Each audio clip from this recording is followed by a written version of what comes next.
So what we're going to do now is let's actually go into the locations area and we'll go play there. So I'm going to switch back here. Under System Maintenance, we now have our location homepage. We named it Areas. Oh, we don't have that. Okay, no problem. Guess what? You now have your own permissions. Here's what I'd like you to do. If you don't have that, I want you to go like this. System Management, Add Edit Pays and Permissions. You're going to click Go.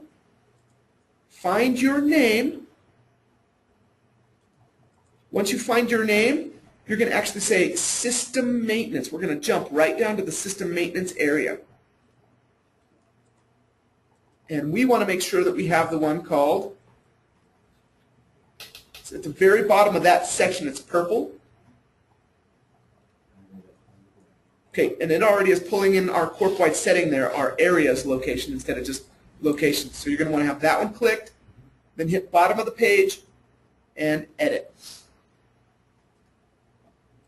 Once you're there, go back to the main homepage, which is currently our whole training today. So far, we've been doing off the classic homepage. There's lots of different ways if you wanted to navigate the system. Okay, so let's see if you have it now. Let's say areas and locations. Do you guys have it now, Danny? Mm-hmm. Awesome. Let's hit go. So let's leave headquarters alone. Let's call headquarters headquarters. Why don't each of us add our own little location, okay? Now, once again, these are areas. So why don't I call this, now technically, if it was a real firm, it would probably be like Southwest Corner, you know, whatever it might be. Let's create our own areas. Have each one of you click this little link right here that says add a new area. And we're going to kind of create our own little areas so that when we're creating our own invoices, one, it's going to be tied to us as the rep or consultant, and two, we're going to create it in our own area, okay? So for mine, just for fun, I'm going to kind of put BM, and I'm going to call mine Brandon's, okay? You don't have to do this. You could technically call it, you know, Denver, Colorado. You could call it Southwest region. You can call it whatever you want. Basically, what we're doing is we are defining this. What do we want to call our locations and or that level? We're trying to start getting into deeper and deeper levels here, how we're building these worlds. Okay, you're at the location level. So I'm going to call it Brandon's area, and I'm going to just put some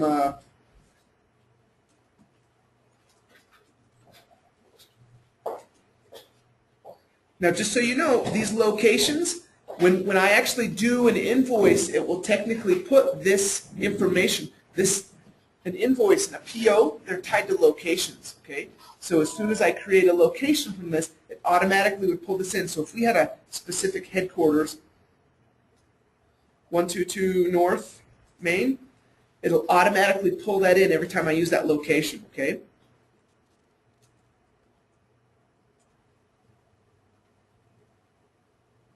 I'm just kind of faking this because I don't know what my real stuff is, but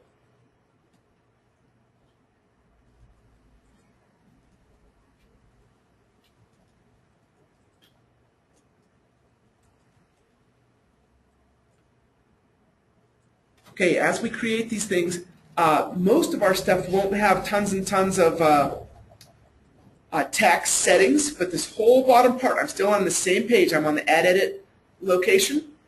If you scroll down, you have tons and tons of tax settings, state tax, county tax, city tax, and technically, depending on where your locations are, each tax setting could be independent, okay?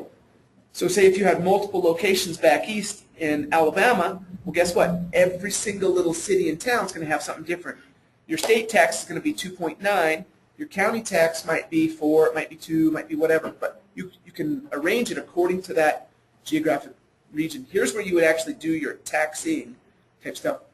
Let's just say, just for fun, that state tax is 2.9. I'm just going to put it in for mine, just so you can kind of see how it would actually be calculated some stuff. If you need other special taxes, like say for instance, Colorado. Have you guys ever heard of the stadium tax or the football tax or any of those kind of things? You would basically put it in here. You would say like this: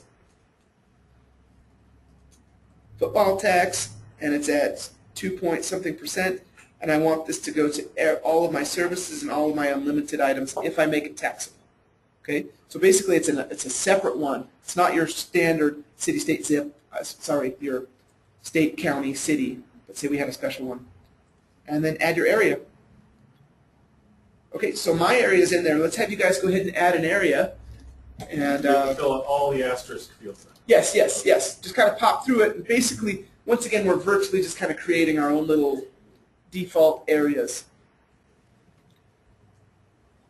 So we're adding multiple locations, but if you had a standard mom and pop retail store, guess what?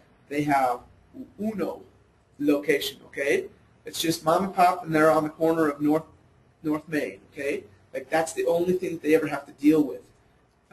Most of your standard retail things only have one location. As soon as you start getting into multi-location, it's not making it more complicated. The system will track it with no problem at all. You're subdividing things and putting things into different pieces. Inside of Adilas, we actually have two locations. We have retail and we have services. Okay? So anytime somebody wants to buy like a barcode scanner and we wanted to sell it, ideally what we do is you know what, why don't you go over here, you can buy it, you can go on eBay, go check it out. But if they want to buy it from us, we track it through our retail location, even though it's physically not a brick and mortar spot. But what it does is when we do our sales, we say what was our monthly income from reoccurring revenue versus what did we get for receipt printers and what did we get for barcode scanners. So you guys do sell all of it? We have, yeah, absolutely. Yeah. Actually, it helps us actually. The best thing that we could do, we can do that if it's needed. Like we've had people come to us and they're like, put us together a quote of what we want to do here and here and here. And so then we'll put the quote together, and then we could actually add a little bit of a markup and sell it to them as a package. But ideally what we do is we're like, who are you, what do you want, and let me show you where you can go. And then all of a sudden it's not on us, and they can literally pick and choose whatever they want. Oh, I love HP. Oh, I'm an Epson person. Okay, cool. Go get yourself an Epson. That's what I do. I actually sell the equipment for all of my customers as kind of a small business solution. So hardware set. You need an Epson receipt printing barcode scanner and a touchscreen monitor because you've got a storefront. Yep, They know lots of it's options. Compatible. Well, they can either, they know it's compatible, but we're going to make sure it works. And we're also going to ask them if they want to use their new. So that we got an opportunity to say, hey, I want to use and not spend that much money, or I want a brand new system. Correct. So tons of options as far as that goes. Okay. Literally. Here, areas, location percentage. What's that? Okay. So basically, imagine if you had multiple locations, and it doesn't really matter if you only have one. But what if I had 5 entities: Salida, Montrose, Canyon City, and Springs? And what if I'm like, wow, when I get my insurance bill, I would really like to split this between all 5 of those locations. 20%, 20%, 40%, 10%. Like, you basically have to add up to 100 if you start dealing with the percentages. But then there's special tools that you could basically be like, split this between this. So imagine a spot that has 30 locations. It literally will have like 14.2 and, like whatever. But basically it's a way to distribute some of those costs, okay? You can split deposits, you can split expenses. Those are the 2 that you can split.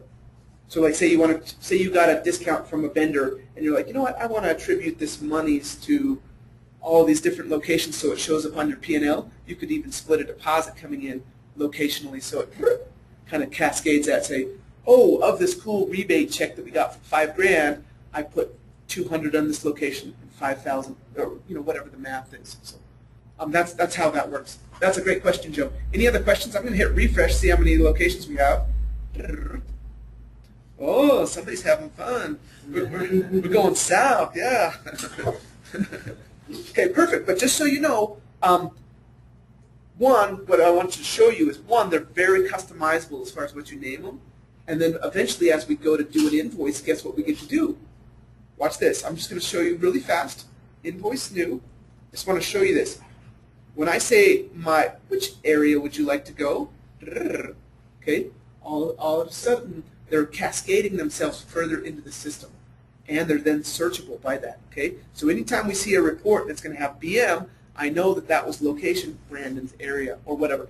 And some of them actually get really specific. They'll be like 023, and that's my Galaxy location. 024, that's my Hamburg or whatever. Like they might even have virtual numbering systems, and then that anytime they see a report and they see, oh, that was the location 23, they automatically know that that was the Galaxy location. Okay, so just to kind of give you an idea.